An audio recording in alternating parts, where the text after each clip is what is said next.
Raise your hand if you've stood right in front of someone you've met before, maybe even 3 or 4 times, and their name was just completely gone. Not even close, just gone. Yeah, same. And the worst part isn't even the forgetting. It's the next 10 seconds of trying to act normal while desperately hoping someone else in the room says their name first. And here's the thing.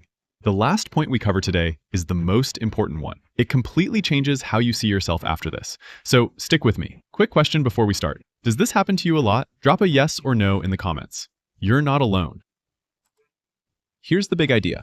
When you forget someone's name, it doesn't mean you're rude, careless, or unintelligent. It means your brain was doing too many things at once. When you first meet someone, your brain is working really hard, reading their face, figuring out if they like you, deciding what to say next, checking if your handshake was too strong. And right in the middle of all of that, someone hands you a single sound, their name. Hi, I'm Kevin. And Kevin doesn't mean anything yet. It doesn't connect to anything you already know. So your brain, which is already very busy, just lets it slip. Scientists actually proved this with something called the Baker-Baker paradox. In 1987, researchers showed people the same photo. They told one group the person in the photo was a baker, like a person who makes bread. They told another group the person's last name was Baker. Days later, the people who learned the job remembered it easily. The people who learned it as a name mostly forgot it. Same word, completely different result. Because the word baker, as a job, connects to bread, flour, warm kitchens, early mornings. As a name, it connects to nothing. Names are like a floating bubble with no string attached, and your brain lets go of bubbles it can't hold on to. Your brain is actually very smart about what it keeps. Think about the last emotional moment you remember clearly. Maybe a big conversation, something funny, something sad. Your brain kept all of it. But a name handed to you in the first few seconds of meeting someone, that doesn't make the cut. Your brain decided something else mattered more.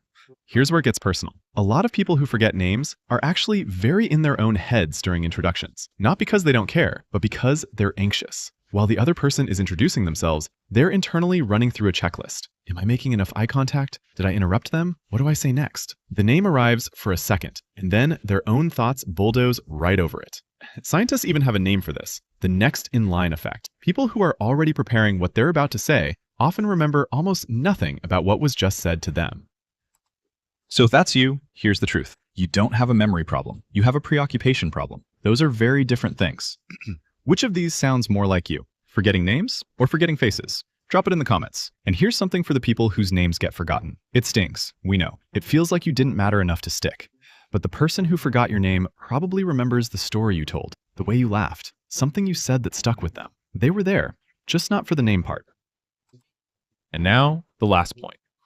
The one that changes everything. People who forget names are often very rich thinkers. They remember feelings, stories, the look on someone's face. Ask them what someone was wearing 3 years ago, they might actually know. Their brain was busy cataloging everything real about you. It just skipped the label. That's not a flaw. That's a different kind of mind. One that is actually better at storytelling, emotional connection, and making people feel genuinely heard. You are not someone who moves through the world without caring. You are someone whose brain is simply built to remember what truly matters about a person. And the name, that was always the least interesting thing about them anyway.